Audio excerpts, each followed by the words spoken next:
একটা ভাষণ দিতে পছন্দ করে। ছিল আমেরিকায়, এই দেশের সম্পর্কে তার জানে বা এই দেশে এসে উনি ছিল? উনি তো কিছুই জানে না। কেমনে এটা যে কেমনে সুযোগ পায় এই সমস্ত বড় বড় চেয়ার গুলো পায়, আমি তো সেই জিনিসটাই বুঝি না।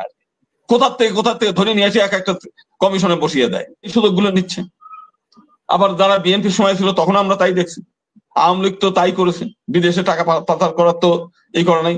এখনো পর্যন্ত সেই টাকা ফেরত আসতে এমন কোনো ই নাই, শুধু শুনতেইছি যে টাকা আসবে, এই কমিটি হচ্ছে, এই প্রজ্ঞাপন হবে, এই আইন জারি করবে, এইগুলো শুনতেছি এত। শোনেন, এই যে সংবিধান সংস্কার একটা কমিশন হয়েছিল, আমরাই জানতে পারি না যে সেই কমিশনের অফিসটা কোথায়। আর সেইখানে শেষ পর্যন্ত অনেক মানে বার তদবির করে তাদেরকে দেখা করার চেষ্টা করেছি, বলে যে ইমেইল করে পাঠিয়ে দেন।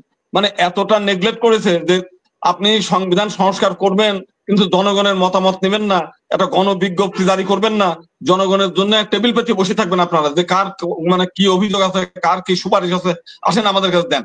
কে ওইখানে ওই যে সংবিধান সংস্কার কমিটি, তার কাছে গিয়েছে, এটাকে কে গিয়েছে? তার মানে এগুলো সবই চলছে লুকোচুরি। নির্বাচন কমিশন সংস্কারের জায়গা বহু কষ্ট করে একদিন গেলাম, তো তারা অবশ্য শুনেছে, কিন্তু তারা আমরা যে মানে সুপারিশ গুলো দিয়েছি তার ন্যূনতম পর্যন্ত আমাদের এখানে দেয়নি, মানে একেবারে বাদ দিয়ে দিয়েছে। তার মানে মূল বিষয়টা কি? এইখানে এই যে যারা তড়িঘড়ি করে এই সংস্কার কমিটি, সংস্কার কমিশন অমিশন এই করছে, জনগণের কাছে মতামত নেয়ও নাই। এরা নিজেদের মন মতো নিজেদের মন কথাগুলো কোনো মতো করে একটু সুপারিশ করে দিয়েছে, নিজেদের সাজানো গোছানো কথা যেগুলো আছে ওইগুলোই। তো এইগুলো তো জনগণের মত হবে না। জনগণের মত করতে গেলে সংস্কার কমিশন করতে হবে এবং নতুন করে ঢেলে সাজাতে হবে, এবং যারা জনগণের কথা শুনবে একটা উন্মুক্ত জায়গা দরকার হচ্ছে, সরাসরি উদ্যানে পার্কের জায়গায় বসে থাকবে, যে আসেন আপনাদের কার কার কি অভিযোগ আছে, কি সংস্কার প্রয়োজন আছে, এগুলো আমাদের কাছে দেন। এ পর্যন্ত কারো কাছ থেকে নেয় নাই, এমনকি একটা পত্রিকায় গণবিজ্ঞপ্তি জারি করা নাই। গতকালকেও আলী রিয়াজ বলেছেন যে উনি দলের কাছে পাঠাবেন, যে সংস্কারগুলো এগুলোর ব্যাপারে কি কি মতামত এগুলো দলের কাছে পাঠাবেন, বিভিন্ন দলের। এটা কিভাবে দেবো? তার কাছে যাবো কিভাবে? তারা তো অনুমতিই দেয় না। তার কাছে দেখা করার জন্য আমি নিজে, এই যে রিয়াজউদ্দিন সাহেব, সে হচ্ছে নির্বাচন কমিশন সংস্কার হয়েছে, তার পর্যন্ত তার ওই সংসদ ভবনে আমি নিজে গেছি, যে আমরা তারে খুঁজে পাইনি, পাওয়া যায় না তো তাদের। এরা হচ্ছে পত্রিকায় বিজ্ঞপ্তি মানে এই একটা ভাষণ দিতে পছন্দ করে। ছিল আমেরিকায়, এই দেশের সম্পর্কে তার জানে বা এই দেশে এসে উনি ছিল? উনি তো কিছুই জানে না। কেমনে এটা যে কেমনে সুযোগ পায় এই সমস্ত বড় বড় চেয়ার গুলো পায়, আমি তো সেই জিনিসটাই বুঝি না। কোথা থেকে ধরে নিয়ে এসে এক একটা কমিশনে বসিয়ে দেয়, জনগণের সঙ্গে তাদের কোনো সম্পর্ক আছে? এইগুলো রিয়াজউদ্দিনও যেমন সংবিধান যেটা এই করছে, যার প্রধান বানাচ্ছে সেও ওই টাইপের। এরা নিয়ে এসে মানে এটা হচ্ছে একটা ইসের মেলার খেলা বানায় নিয়েছে আর কি। আমি নিজে বহুবার চেষ্টা একটা উৎপাতে বসে আছি যে আমরা একটা প্রস্তাব দেবো, সুযোগই পাইলাম না। তো এই জন্য আমি মনে করি যে সংস্কার কমিশন যেগুলো কাজ করছে এটা কোনোটাই হয় নাই। এটা নতুন করে আবার বসতে হবে, ভালো লোক বসাইতে হবে যারা বাংলাদেশে থাকে, বাংলাদেশের জনগণ সম্পর্কে এবং আন্তরিক মানুষের কাছ থেকে যাতে কথা শুনতে পারে, আমাদের জনগণের কথা শুনতে চায় যারা, মানে বিদেশ থেকে এসেছে ওরা তো জনগণের শোনে নাই। আমি তো বললাম শোনে নাই তারা সেটা। আর আজকে আমাদের একজন বলে দ্রুত নির্বাচন, আজকে এই যে বাংলাদেশ থেকে আওয়ামী লীগের নেতারা যে ভারতে পালিয়ে গেল, কারা এই পালিয়ে যেতে সহযোগিতা করছে? কারা করেছে? তো আমাদের এই যারা রাজনৈতিক দলের নেতারা, তারাই তো সুযোগ সুবিধা করে দিয়েছে। তো তারা আবার তাদের দেখে নিয়ে এসে মানে বিচার করবে? মোটেও করবে না। তারা ওই টাকার ভাগাভাগি করবে, যে ভাই কত টাকা নিস, আপনার কাছে জমা আছে কিছু আমাদের দিয়ে দেন, আপনাদের এই বিচার আচার হবে না, দুদিন পরে পড়ে যাবে। আবার বলবে যে আমরা খাবো, আপনারা তখন আসবেন, তখন আবার ঠিক একই, উভয় পক্ষ এই সমস্ত সমঝোতা করে চলবে। তো সেই জন্য আমরা মনে করি যে একটা এই যে এখন যে আছে এই অন্তর্বর্তীকালীন সরকার 626 জন ক্যান্টনমেন্টের মধ্যেই ছিল, তখন কেন সেনা প্রধানের দায়িত্ব নেয় নাই? বা ক্যান্টনমেন্টের তো আর বর্ডার পর্যন্ত সেনাবাহিনী আগে এগিয়ে যায় নাই। ক্যান্টনমেন্টে ছিল, ক্যান্টনমেন্টে আমরা মনে করি হয়তো ক্যান্টনমেন্টে ছিল, ক্যান্টনমেন্ট থেকে বর্ডার পর্যন্ত গিয়েছে কারা, এগিয়ে নিয়ে দিয়ে আসছে কারা? আবার ছোট নেতা, পাতি নেতা, হাজার হাজার নেতা তো ভারতে পালিয়েছে। তো তাদেরকে কে হেল্প করছে? বিএনপি বিএনপি কেন পার করে দিতে পারলো? বিএনপি হেল্প করেছে। সরকার তো বিএনপি নেতা সহ ধরার কথা, বিএনপি করেছে। হ্যাঁ, যে নেতা পার করে, সেই জন্যই তো বলছি যে এটা তো ধরার কথা।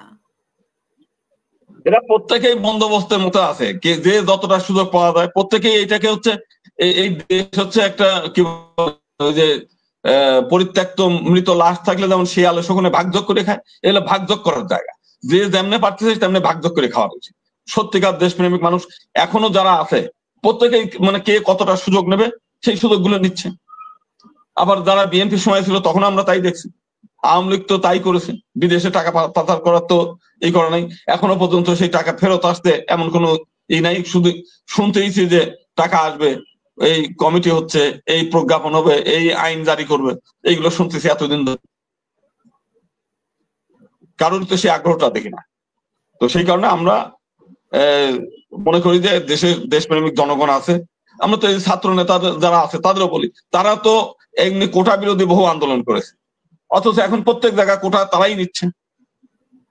এখন এই যে ভর্তি কোটা, চাকরি কোটা, এমনকি সংস্কার কমিশন যেখানে তারাও কোটা হিসেবে সেখানে ঢুকছে ছেলেপেলেরা। যেখানে গিয়ে এর আগে আমরা দেখুন জনপ্রশাসনে একজন একটা ছেলে, সেই মানে বুড়ো বুড়ো মানুষরা বসে আছে, কথা বলতে পারতেছে না, তার পাশে একটা ছেলে মানে সাংবাদিকদের অনেকটা ধমকের সুরে কথা বলতেছে। ফলাফলটা হচ্ছে সাংবাদিকরা ক্ষিপ্ত হয়ে গেছে। তো এইরকম যারা কোটা বিরোধী আন্দোলন করেছে তারাই কোটা হিসেবে সব জায়গায় ঢুকতেছে, প্রত্যেকটি মানে সেক্টরে, প্রত্যেকটি মন্ত্রণালয়ে তারা ঢুকতেছে। আবার বিভিন্ন জায়গায় চাঁদাবাজির কথাও শোনা যাচ্ছে সমন্বয়কারীদের। তো এই জন্য আমি মনে যে বিষয়টা আগে প্রথমে নীতি, নৈতিকতা, আদর্শ এগুলো জানতে হবে, শিখতে হবে, নিজে পালন করতে হবে, তারপরে না বলতে হবে। এর কারণ মধ্যেই তো আমরা সেই জিনিসগুলো পাই না।